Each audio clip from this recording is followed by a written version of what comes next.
Everyone, welcome to star IQ. Star IQ के video platform पे आप सभी का बहुत बहुत स्वागत है।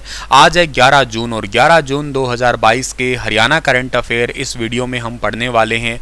आइए स्टार्ट करते हैं आज के करंट अफेयर के वीडियो को। अगर आप लोगों ने स्टार आईक्यू यूट्यूब चैनल को सब्सक्राइब नहीं किया तो कर लीजिएगा।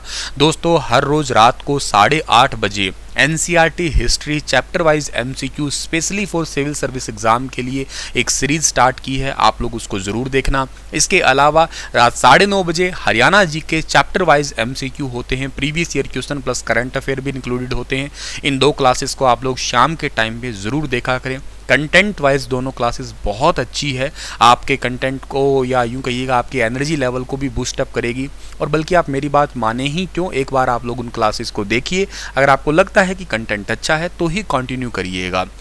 चलिए आगे बढ़ते हैं। और उससे पहले आपसे जो कल सवाल पूछा था उसका सही जवाब क्या होगा कि निम्नलिखित में से कौन से कथन भारत छोड़ो आंदोलन के बारे में सही है। पहला पॉइंट है, इस आंदोलन का कोई नेता नहीं था, इस आंदोलन की बागडोर आम जनता के हाथ में ही थी। बिल्कुल सही है, भारत छोड़ो आंदोलन की जो बागडोर है वो आम जनता के हाथ में थी।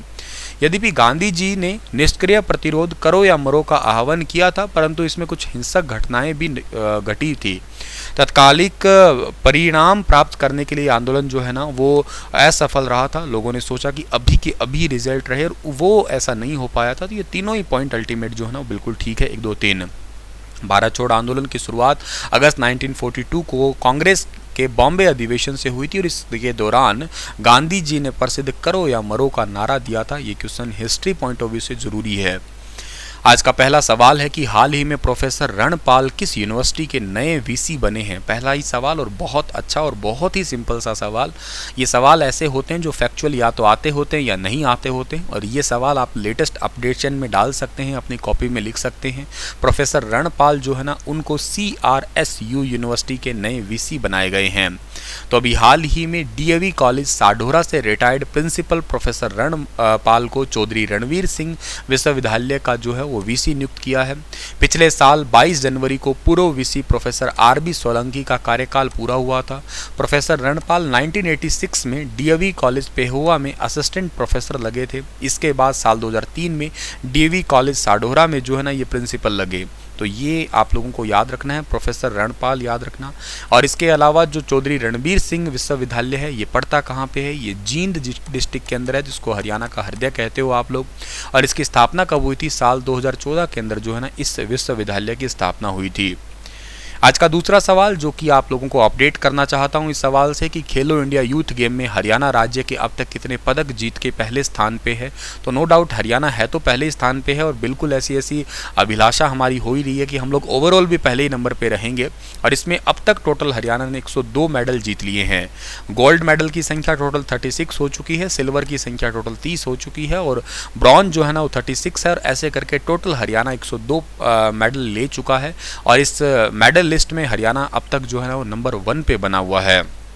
अगला सवाल हमारा है कि हाल ही में हरियाणा के किस यूनिवर्सिटी में नवीनीकृत तरणताल का उद्घाटन किया गया है। तो अभी रिसेंटली जो है ना एक स्विमिंग पूल कहिएगा आप लोग, एक नया ही स्विमिंग पूल जो है ना उसका जो उद्घाटन किया गया है वो किया गया है MDU के अंदर, यानी कि महर्षि दयानंद यूनिवर्सिटी के अंदर। महर्षि दयानंद विश्वविद्यालय के खेल परिसर में तरणताल में ही अब विद्यार्थी, शिक्षक और जो कर्मचारी हैं उनके साथ साथ शहरवासी इस तैराकी का लुत्फ उठा सकेंगे। और कुलपति प्रोफेसर राजबीर सिंह ने जो है ना इस नए स्विमिंग पूल का उद्घाटन किया है। एरोबिक व्यायाम का एक बहुत ही अच्छा माध्यम होता है तैराकी। तैराकी से तन मन जीवन को स्वस्थ बनाए तो रखता ही है, गर्मियों में तो मज़ा ही बहुत आता है, ठीक है ना। तो इसके साथ ही वहाँ पे चेंजिंग रूम है, फर्स्ट एड रूम है, लाइफ गार्ड है, ये कई सारी सुविधाएं भी दी गई है यहाँ पे, ठीक है। आगे बढ़ते हैं, उससे पहले हमें एक बात और पता होनी चाहिए कि MDU यूनिवर्सिटी इसकी स्थापना कब हुई, 1976 में। और इसके वीसी का नाम क्या है, राजबीर सिंह जो है ना इसके वीसी का नाम है। हाल ही में हरियाणा सरकार के द्वारा PGI को कितने रुपए का बजट दिया गया है। तो हरियाणा सरकार के द्वारा PGI को टोटल 400 करोड़ रुपए का जो है ना बजट दिया गया है, यानी कि ऑप्शन नंबर डी जो है इस सवाल का बिल्कुल ठीक है। पिछले करीब 1 महीने से PGI में धनराशि के अभाव के कारण पैदा हुई परेशानी अब खत्म हो गई है, यूँ समझिएगा, क्योंकि इसको 400 करोड़ का बजट मिला है। इसके अलावा यहाँ के बहुत सारे ठेकेदार या कर्मचारी की जो सैलरी वैलरी है या जो मेंटेनेंस है उन सभी में ही काम में रुकावट आई हुई थी। तो अभी यहाँ पे रिसेंटली 400 करोड़ का बजट आया है इसके लिए। और मैं बात करता हूँ पंडित भगवत दयाल शर्मा पीजीआई रोहतक की, तो इसकी स्थापना हुई थी 1960 के अंदर और इसके वीसी का नाम है डॉक्टर अनीता। अगला सवाल, खेलो इंडिया यूथ गेम 2022 में हरियाणा के किस लड़के ने तैराकी में सिल्वर मेडल जीता है? तो तैराकी के अंदर सिल्वर मेडल जीता है, इनका नाम है वीर खटकड़, यानी कि ऑप्शन नंबर बी जो है सवाल का ठीक है। 100 मीटर फ्री स्टाइल में 53.56 सेकंड में रेस पूरी करके सिल्वर मेडल जीता है। 18 साल की उम्र में ही वीर ने अब तक टोटल 25 मेडल जो है ना वो जीत चुका है, याद रखना। और ख़ास बात है कि जब कोरोना के समय स्विमिंग पूल बंद थे तो कई बार वो नहर में जाके भी जो है ना वो प्रैक्टिस किया करते थे। 2018 में पूना में हुई नेशनल ओपन स्विमिंग चैंपियनशिप में 100 मीटर फ्री स्टाइल में गोल्ड जीता था।